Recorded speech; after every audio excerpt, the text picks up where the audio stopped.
October 22nd, 1907. By noon, the Knickerbocker Trust looked less like a bank than a position under siege.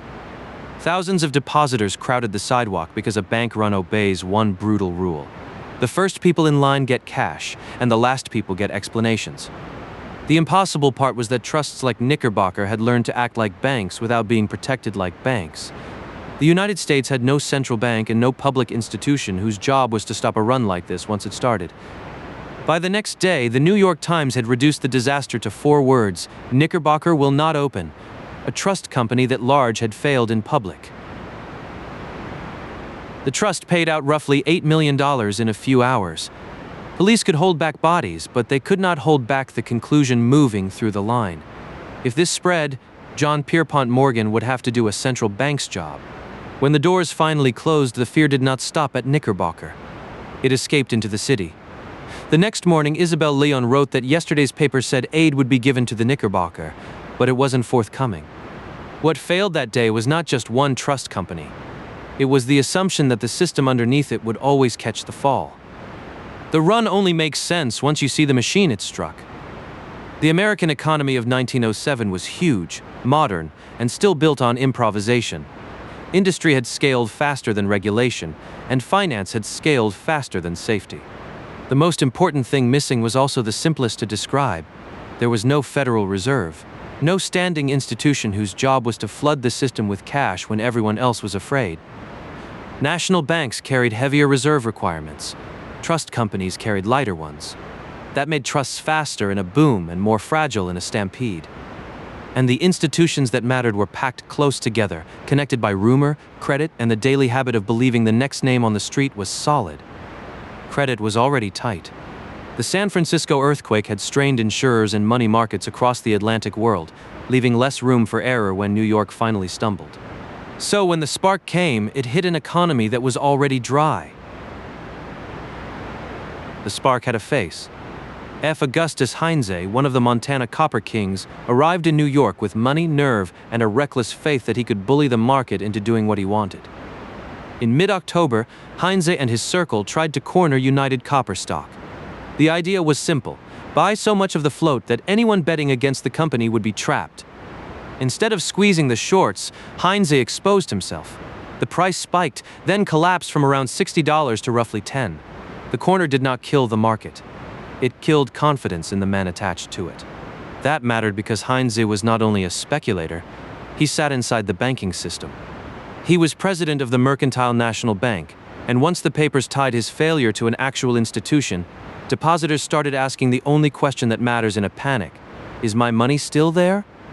That question moved faster than the facts. The panic did not spread because everyone had the same balance sheet. It spread because everyone was forced to make the same guess at the same time. When the New York clearinghouse forced Heinze out, it meant to reassure the market. Instead, it certified that something was wrong. In a calm market, that might have contained the damage. In a frightened one, it turned suspicion into public fact. Then the panic found Charles T. Barney, president of the Knickerbocker Trust.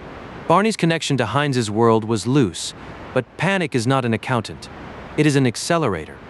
Once Barney and Heinze appeared in the same story, depositors no longer needed proof. They needed a line. Knickerbocker got the line, and then it got the crowd. The closure did not calm anything. It widened the field of targets. Runs hit other trusts, most notably the Trust Company of America. The city was no longer asking whether one institution was weak. It was asking whether any of them were safe. That is when the panic stopped being a headline and started becoming a system-wide test. And for ordinary depositors, the experience was simple. Stand in line, hope the doors stay open, and try to get to the counter before the confidence runs out. At that point, the United States turned, not to a central bank, but to a man. John Pierpont Morgan was not an elected official. He was simply the only banker in America with enough prestige, relationships, and usable capital to behave like an emergency institution. When Knickerbocker failed, Morgan was in Richmond at a church convention. The telegram he received pulled him back into New York at exactly the moment the city needed a lender of last resort and did not have one. When he got back, he did not restore calm with a speech. He built a command center. At 23 Wall Street, Morgan gathered the men who still mattered. The Treasury Secretary, George Cortelyou, cooperated, but the government was not directing the rescue. It was feeding cash into a room Morgan controlled.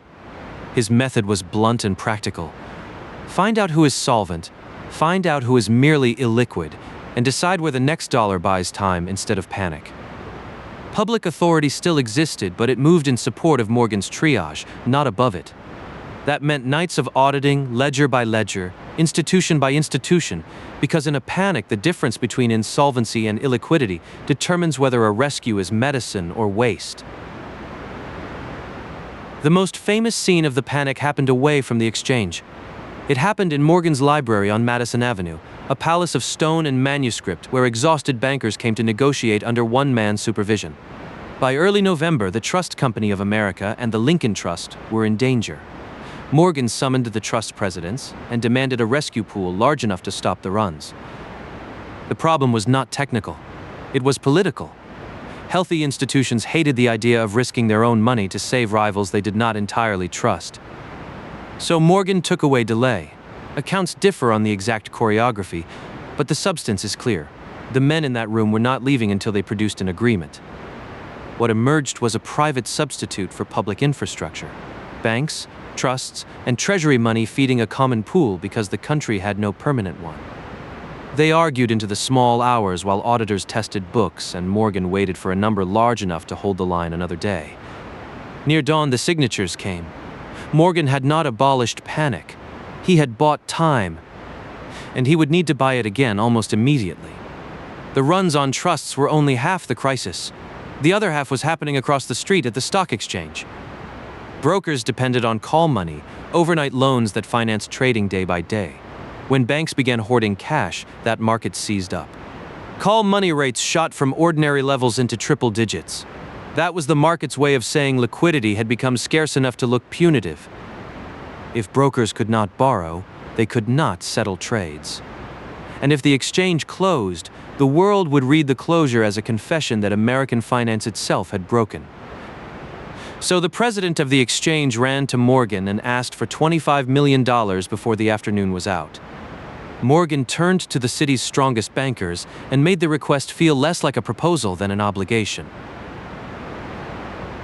Within minutes, the money was pledged, packed, and moved. That is how close the system had come to open failure. One room, one demand, one desperate transfer of cash and paper. The exchange stayed open, not because the structure underneath it was sound, but because a private banker had temporarily replaced the structure it lacked. Contemporaries understood exactly what had happened. Morgan was no longer just a banker. He was being drawn, written, and feared as a private public power. The panic ebbed. The lesson did not. The economy contracted hard in the aftermath, and the human cost did not end with the reopening of the exchange. Charles Barney, the man whose institution had become the public symbol of the run, died by suicide less than a month later. Panic always looks abstract from a distance. Up close, it attaches to names. Washington could not honestly watch 1907 and conclude the old system was good enough. Reformers moved first through commissions, then through legislation. By 1912, Congress was investigating what it called the money trust, the concentration of financial power in the hands of a very small circle of men. Morgan defended that world in language that revealed its governing ethic. The first thing is character, he told the Pujo Committee, before money or property or anything else. Money cannot buy it, Morgan said. A man I do not trust could not get money from me on all the bonds in Christendom. That was a coherent code for private finance. It was also a terrible plan for a national payment system. In 1913, Woodrow Wilson signed the Federal Reserve Act, and the country finally created the institution 1907 had proved it needed. The Federal Reserve did, in institutional form, what Morgan had been forced to improvise under duress. The panic of 1907 mattered because it turned a private rescue into a public argument. America had nearly lost its financial system to fear, rumor, and thin reserves. After that, trusting one banker to save the country no longer looked like strength. It looked like a design flaw.